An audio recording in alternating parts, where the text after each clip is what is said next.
Selamat pagi kawan ITDC, welcome to Destination Talks bersama dengan saya Gresita Siahaan. Kali ini saya sangat senang nih teman-teman karena mungkin di episode selanjutnya kita berada di Golomori, Labuan Bajo, berbincang juga tentang destinasi di Indonesia yang tentunya menarik dan sangat indah. Hari ini saya ditemani oleh Bapak Ahmad Fajar, Finance Strategy and Risk Management Director of ITDC. Selamat pagi Pak. Selamat pagi, Gresita. Apa kabar Pak? Alhamdulillah, sehat, baik, luar biasa. Luar biasa, yes gitu ya Pak. Hari ini kita pemandangannya luar biasa indah nih Pak. Kita sedang berada di lantai 39, jadi bisa nih Pak kelihatan banyak sekali bangunan-bangunan dari atas ini. Benar, hanya mungkin kita perlu ini, Jakarta ke depan harus lebih clean. Ya. Lebih clean. Cuacanya, polusinya harus dikurangi ke depan. Harus dikurangi. Ya. Berarti salah satu upaya kita mungkin bisa menggunakan kendaraan umum kali ya Pak, seperti MRT, KRL, dan lain-lain. Kalau BUMN ke depan ditambah lagi, diwajibkan harus sudah mulai menggunakan mobil listrik. Wow, keren untuk menurunkan polusi. Benar. Ya. Karena kita sekarang pun prinsipnya harus sustain juga ya Pak, dan juga environment-nya harus diperhatikan, semuanya harus seimbang. Ya. Baik, di sini saya senangnya juga ada secara spesial nih Pak. Karena ternyata Usut punya Usut, saya dan Pak Fajar ini satu alumni loh teman-teman ya Pak ya. Kalau saya IPB angkatan 55 nih Pak, kalau Bapak waktu itu angkatan berapa ya Pak? Saya jadi malu nih kalau ngomong-ngomong angkatan 55, saya angkatan 20. Selisihnya bayangkan sendiri. 35 angkatan jadi, ya Pak? Saya ABG ya, angkatan babi gue. Jadi itu teman-teman yang membuat spesial. Jadi perbincangan hari ini tentunya sangat menarik karena kita akan membahas beberapa topik yang memang sekarang sedang hangat nih Pak. Kalau kita mungkin searching atau googling tentang ITDC. Baik, pertanyaan pertama nih Pak. Setahun ini ya Pak, apakah udah ada setahun nih Pak Bapak menjabat sebagai Direktur Keuangan di ITDC? Agustus nanti tepat satu tahun. Ya. Baik. Menjelang 1 tahun menjabat sebagai Direktur Keuangan di ITDC. Bagaimana sih Pak rasanya Pak? Wah, pengalaman yang luar biasa. Bagi saya luar biasa menyenangkan. Karena ini merupakan peralihan atau switching. Selama 32 tahun saya berada di bank. Nah, selama 32 tahun berada di bank, ini saya biasa di kantor.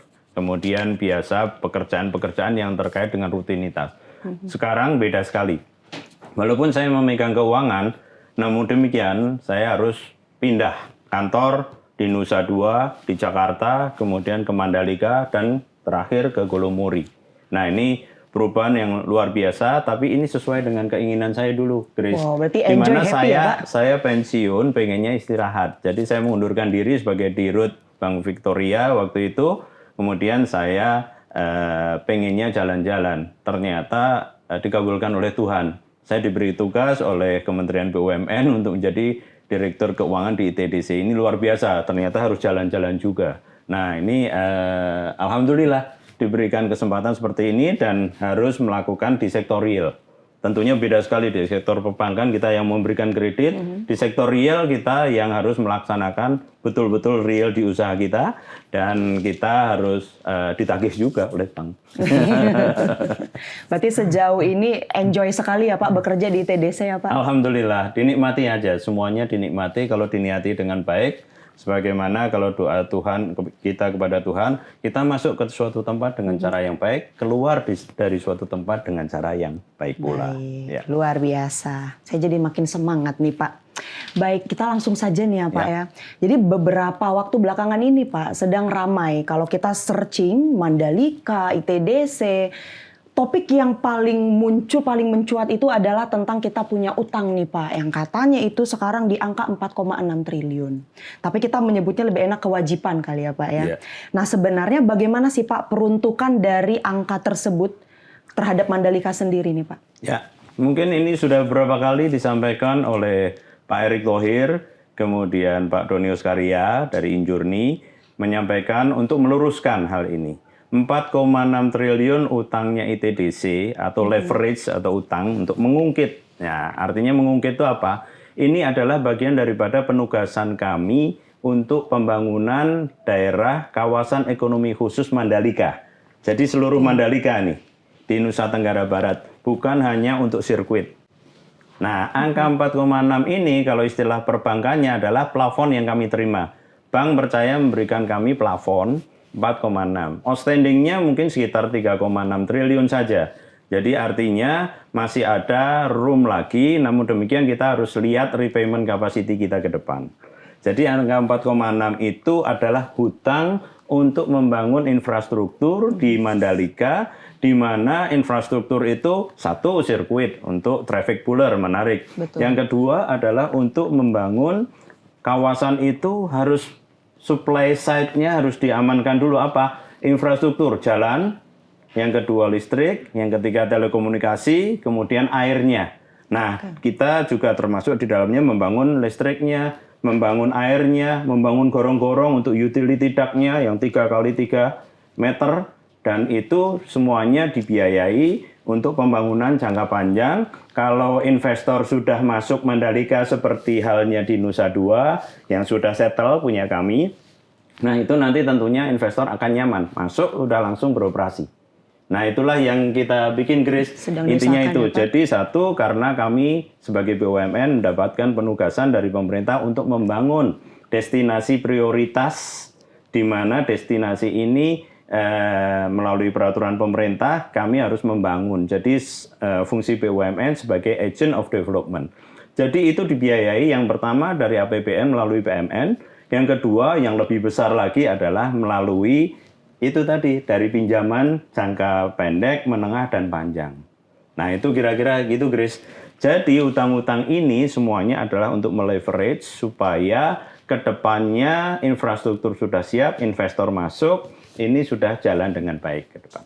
Oke, jadi kalau bisa saya highlight nih ya Pak, berarti utang yang kita punya ini, yang sekarang ini ada di 4,6 triliun ini, sebenarnya bukan sifatnya destruktif ya Pak, justru sebagai konstruktif, yang artinya kita berusaha untuk mengangkat dan juga menyiapkan ini kawasan ketika seumpamanya nih investor nanti sudah tiba di sana, sebenarnya sudah ready gitu ya Pak ya? Ya, mungkin teman-teman ITDC semuanya sudah tahu bahwasanya 30-40 tahun yang lalu kita membangun Nusa Dua. Namanya masih BTDC, Bali Tourism Development Corporation. BTDC ini dibangun waktunya cukup lama, tapi menjadi traffic puller bagi Bali. Sehingga terwujud sekarang Nusa Dua yang sudah indah, settle semuanya, destinasi premium. Nah itulah yang terwujud kira-kira 20 tahun, 30 tahun proses, sekarang recurring. Sudah menjadi pendapatan yang recurring. Nah, Mandalika ini dalam proses. Jadi mungkin kita akan mendapatkan hasilnya ya 5-10 tahun mendatang. Tapi kita berusaha tidak selama itu, Grace. Baik. Kita pengennya lebih cepat lagi. Kita optimis ya Pak, itu yang paling penting ya Pak. Kayak lagunya karena sudah Valen, banyak Pak. investor-investor baru yang sudah mulai masuk. Menunjukkan ketertarikan juga ya Pak mereka ya.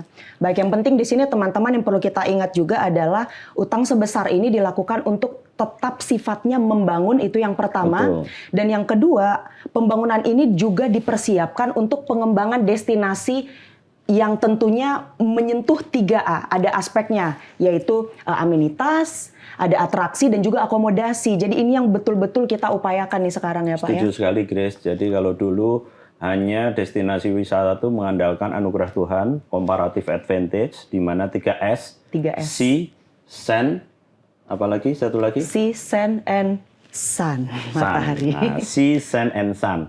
Jadi laut, ya, kemudian pasir dan matahari. Kalau sekarang sudah beda seperti yang disampaikan Grace tadi.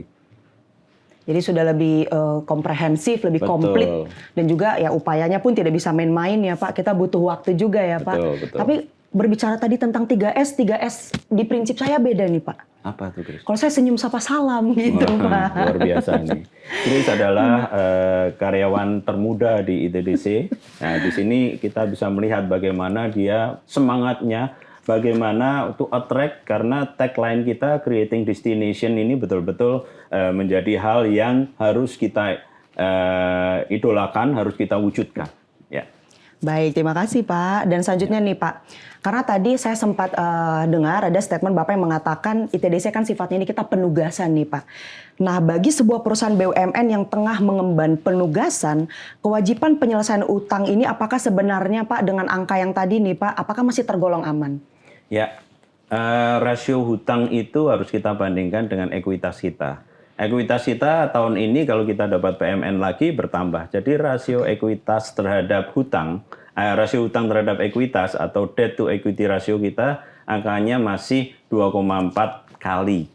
Which is itu bagi saya dulu waktu di bank itu masih aman karena bank berani sampai 4 sampai 5 kali. Nah, 2,4 ini masih dalam batas yang sangat aman. Dengan demikian kami masih ada room lagi kalau mau berhutang, tapi kita stop dulu sementara ini. Kita fokus bagaimana membangun investor masuk, kemudian repayment capacity-nya kita sesuaikan. Demikian. Oke, untuk tetap membuat seimbang nih Pak, apa yang ITDC sedang kerjakan atau upayakan Pak? Ya, jadi beberapa hal yang harus kita lakukan. Yang pertama, dari sisi supply side kita lengkapi dulu, infrastrukturnya kita lengkapi. Nah, kemudian yang kedua adalah yang dilakukan bagaimana meng-attract people. Jadi meng-attract demand-nya, demand side-nya adalah misalkan kita dengan marketing communication yang baik, corporate communication yang baik, melalui media sosial dan sebagainya, above the line, below the line, semuanya dilakukan, sehingga how to attract people to come to ITDC sebagai destination creators. Nah, sekarang ini yang sedang kita lakukan adalah kita roadshow, kita perbaiki semua medsos kita, termasuk bagaimana kita talk show seperti hari ini, supaya tahu bahwasanya ITDC itu melakukan apa saja. Kemudian how to attract investors dari luar negeri, jadi kami direksi mengadakan roadshow ke luar negeri, ke dalam negeri, mengikuti forum-forum dan sebagainya, mengadakan gathering, itu semuanya dilakukan untuk attract mereka to come to ITDC, terutama Mandalika dan Kolomori, destinasi baru kita. Nah, ini yang kita lakukan sekarang sudah mulai banyak. Jadi ke depan yang sedang kita prospek, tidak perlu disebut namanya ya, akan datang area yang mau datang untuk menciptakan area karena tujuan utama kita adalah sport tourism. Betul. Jadi yang sebelahnya nanti akan ada paddle tenis, ya, lapangan tenis. Nih. Kemudian retail area sudah mulai ada, hotel-hotel sudah mulai masuk beberapa hotel. Kemudian di sebelah timur di daerah destinasi premium, nah itu yang sedang akan ada lagi mungkin pacuan kuda, golf, residence, premium residence, di mana pemandangannya bagus sekali. Bukit Merese, Tanjung An punya kami itu pemandangannya indah sekali. Bisa di searching dari Google, Tanjung An seperti apa. Kemudian yang ingin selancar, Pantai Krupuk di wilayah timur kami itu sangat indah. Jadi intinya kita punya paket destinasi yang lengkap ya Pak? Insya Allah untuk Mandalika ini sangat lengkap. Baik, kalau mau yang tenang-tenang kita bisa ke Nusa Dua gitu ya Pak. Nah, kalau mau yang olahraga agak ekstrim bisa ke Golomori atau ke Mandalika. Jadi teman-teman gak ada alasan lagi ya Pak sebenarnya untuk tidak datang ke ITDC punya destinasi. Ya. Baik, selain itu Pak, kalau sekarang kita lihat juga trennya di Nusa Dua kan sedang banyak konser-konser juga nih ya Pak ya. Betul. Itu sebenarnya juga hasil dari komunikasi kita kah Pak? Yang berhasil gitu Pak, sehingga meng-attract orang untuk datang untuk membuat acara di venue punya ITDC apa gimana Pak? Ya, ini salah satu hal yang mungkin kita bisa contoh ya, di luar Mandalika sedang kita hidupkan traffic pooler-nya. Saya kemarin dengan Pak Dirut, saya hadir di mana? Di Jazz Bromo. Ya, Jazz Gunung Bromo ini merupakan traffic pooler, di mana Bromo yang tadinya masyarakatnya adalah masyarakat yang kurang mampu, daerah Tengger dan sebagainya, hidup. Gara-gara ada destinasi tidak hanya mass destination, tapi prime destination yang sedang diwujudkan. Sama nanti di Golomori, Labuan Bajo, mungkin arahnya adalah prime destination. Walaupun mass-nya tetap kita layani. Jazz Gunung Bromo sudah berhasil menarik orang-orang yang prime, middle up, hadir di sana. Nah, mau tidak mau hotel dan sebagainya semuanya mendapat rezeki daripada jadi tumbuh juga ya, economic multiplier-nya diperoleh. Jadi kayak lebaran aja di sana kalau ada Jazz Gunung Bromo. Itu contoh saja. Nah, kita akan wujudkan ini di Mandalika dan terutama Golomori. Dalam waktu dekat mungkin kami akan selenggarakan Golomori Jazz atau Komodo Jazz, whatever the name. Tapi kita akan kerjasama dengan Jazz Gunung Bromo ini. Oh, saya jadi nggak sabar juga nih ya Pak. Apalagi kita senang musik itu kan, kita harus ke sana nih Pak. Betul. Wah, jadi nggak sabar. Itu sebenarnya udah dibisikin ya Pak ya. Yang mendengarkan siaran kita hari ini nanti Insya Allah. terlebih dahulu udah tahu nih Pak bahwasannya nanti akan ada jazz juga nih tapi di Golomori. Gimana rasanya? Datang aja pokoknya gitu ya Pak. Oke, apa nih Pak yang sedang direncanakan ITDC dalam pengembangan destinasi pariwisata dan memaksimalkan Mandalika agar nanti ke depannya kita dapat memberikan kontribusi nyata kepada perekonomian daerah dan nasional? Ya, tentunya kita melihat daripada pertama kali mengembangkan destination itu kita lihat keunggulan komparatif dulu. Anugerah Tuhan di daerah itu di mana sih? Ya, kalau Bali budayanya dulu, baru lautnya juga bagus, semuanya komplit. Betul. Sudah berkembanglah Nusa Dua. Nah, kemudian Mandalika apa? Pantainya bagus karena pantainya itu pasir pantainya berbentuk bulir-bulir seperti merica. Anda harus datang ke Mandalika. Nah, di situ diawali dengan membangun sirkuit itu. Sirkuit traffic poolernya karena sport tourism, jadi kita bagi. Kita bikin suatu master plan di mana daerah barat itu adalah daerah yang keramaian retail. Ya, ada hotel, ada ini kita punya hotel namanya Pullman, traffic poolernya. Kemudian ada sirkuit di tengah dan di timur nanti lebih prime. Jadi hotel, kemudian residence yang lebih tranquility istilahnya. Nah, nanti di sana ada pacuan kuda, ada tematik, ada tempat untuk healing dan sport tourism yang selancar dan sebagainya. Itu kita bagi wilayahnya. Jadi master plan kita komplit. Nah, sekarang yang dilakukan oleh direktur bisnis kami dan direktur operasi kami, how to attract them to come to Indonesia to invest dan to come to Indonesia datang tadi ada jazz. Betul. Mungkin nanti kalau perlu Coachella yang ada di Amerika kita datangin pindahin ke ya, situ, Pak. kita pindahin, kita kasih lokasi yang luas gitu. Demikian. Karena ITDC bisa pasti ya Pak untuk hal tersebut itu sangat-sangat mungkin ya Pak. Baik, mungkin yang banyak dari kawan ITDC belum tahu. Kalau sekarang ITDC sedang membangkan Golomori, di luar dari Mandalika yang lagi ramai, Nusa Dua yang sudah sangat settle dengan destinasinya. Sekarang Golomori nih Pak, seberapa yakin nih Pak, kita sebagai dari manajemen ITDC ya Pak, katakan seperti itu. Seberapa yakin nanti pengembangan Golomori ini juga nanti akan luar biasa, dan apa yang membedakan Pak dengan Nusa Dua dan Mandalika? Ya, sama di seluruh daerah ya. Satu, sebelum saya cerita Golomori, untuk mengembangkan suatu destinasi wisata ada 3 hal yang perlu kita perhatikan. Satu, supply side. Yang kedua adalah demand side-nya. Yang ketiga adalah tengah-tengah untuk mempertemukan ini connectivity-nya seperti apa. Jadi dari sisi supply side kita harus melihat bahwa infrastruktur harus tersedia di sana. Contoh, lokasi kami Mandalika sudah hampir selesai infranya, kita bangun MICE atau Convention Center di Golomori lengkap dengan beach club-nya, lengkap dengan dermaga atau jetty-nya. Nah, di situ sudah mulai kita bangun dari area seluruhnya. Jalan sudah dibangun oleh Pak Menteri PUPR, oleh PUPR. Nah, 4 km masuknya sudah dibangun, termasuk convention hall kita dibangun dengan biaya PMN, penyertaan modal negara. Nah, disitulah berarti kita pemerintah, kemudian pembangunan, tadinya jalan dari Labuan Bajo sampai Golomori itu jalan kalau saya tempuh naik mobil waktu itu dengan ini hampir 3-4 jam. Sekarang sudah hanya 25 menit, luar biasa. Wah, Bapak masih sempat ngalamin ya Pak yang sampai 4 jam itu ya Pak? Saya begitu baru masuk itu jalan belum jadi aja udah hampir 2 jam, 3 jam sendiri mencapai Golomori. Tapi sekarang bagi masyarakat waktu itu saya ingat Pak Direktur Operasi kami, Pak Troy, dengan Pak Lurah, Kepala Desa situ, sampai mereka terenyuh. Kami sekarang kehidupan masyarakat kami tumbuh dengan baik. Nah, itulah tujuannya BUMN sebagai agent of development. Nah, Golomori ini, jadi supply side-nya kita siapin, bukan hanya convention, hotelnya juga harus siap. Kemudian yang kedua, jadi supply side-nya disiapin. Yang kedua adalah demand side-nya adalah bagaimana memarketingkan gitu, how to attract people to come to invest dulu, baru orang-orangnya datang. Yang ketiga adalah connectivity. Bagaimana mengkonekkan ke sini, yaitu kita harus bekerjasama dengan dalam ekosistem. Kita di Injourney itu ada ekosistem di mana anggotanya adalah Angkasa Pura I, Angkasa Pura II. Angkasa Pura itu kita harus ciptakan lapangan-lapangan terbang untuk mendukung destinasi kami. Tidak ada gunanya kalau connectivity-nya tidak ada. Nah, connectivity ini juga harus didukung oleh para maskapai penerbangan. Kami minggu yang lalu sudah ketemu direksi Garuda, nanti akan ditindaklanjuti ketemu dengan direksi maskapai yang lain, bahwasanya please tambah connectivity kami, jadi tambah penerbangan ke kami, karena event-event ini yang akan semakin ramai, terutama di Mandalika ini, akan jadi lebih ramai lagi, dan kalau pesawatnya mudah, tentunya Betul. akan semakin banyak yang datang.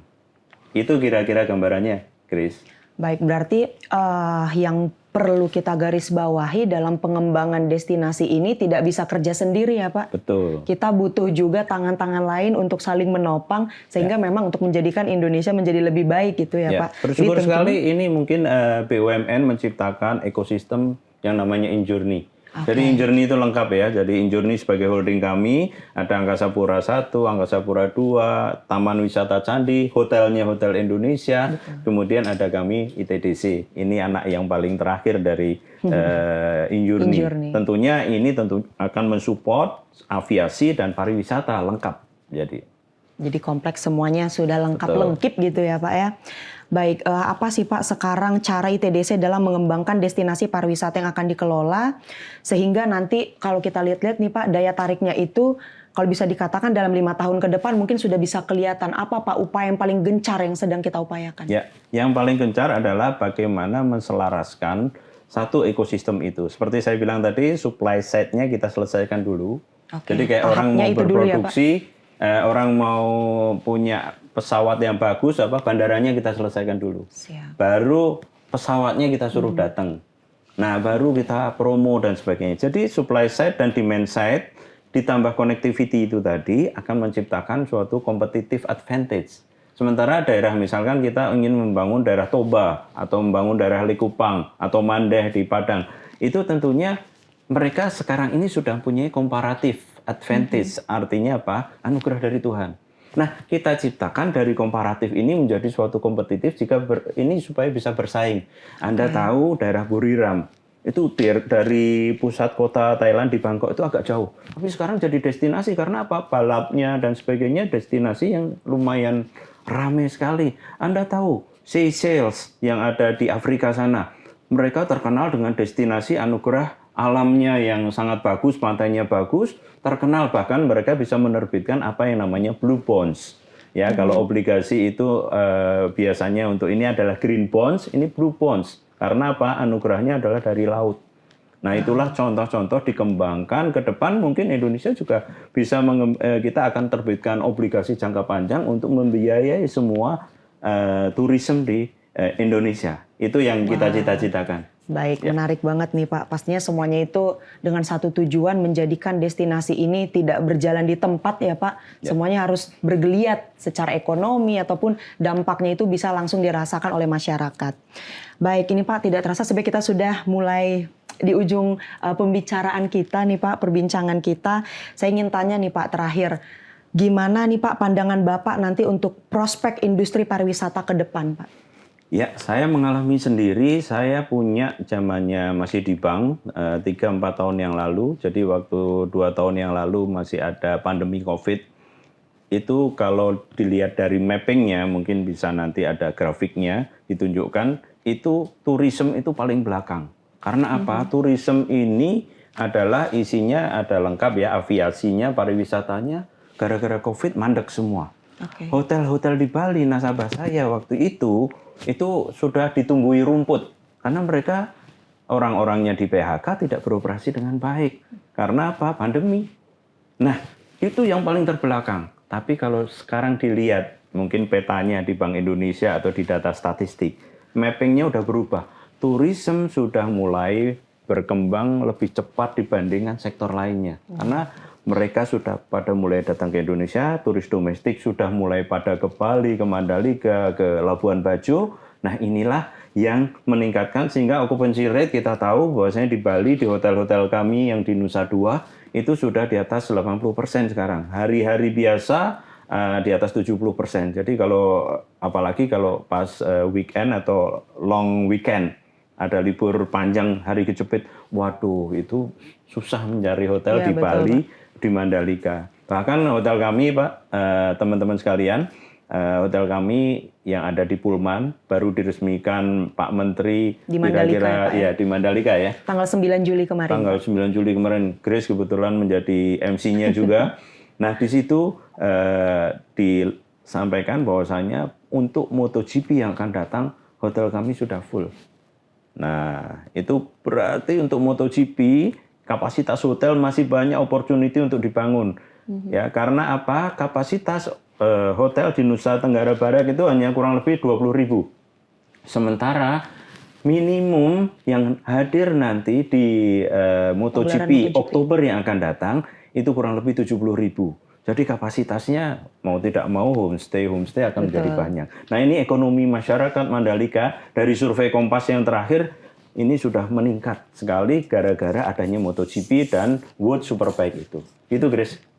Baik, jadi kita optimis ya Pak, nanti industri pariwisata akan menyumbang banyak nih untuk perekonomian nasional, dan tentunya kita berharap pembicaraan kita pada pagi hari ini membawa sedikit, gak hanya sedikit sih ya Pak, kalau kita hitung dari awal tadi udah banyak informasi baru. Saya sendiri juga bahkan udah bagian dari TDC banyak mendapatkan ilmu baru nih Pak, dan info-info penting tentunya. Jadi pastikan teman-teman untuk nantikan terus perbincangan kita lainnya tentang destinasi di Indonesia. Dan terima kasih sudah menyaksikan kami di Destination Talks. Terima kasih, saya Grace Tasyan, pamit undur diri. Terima kasih Pak. Terima kasih.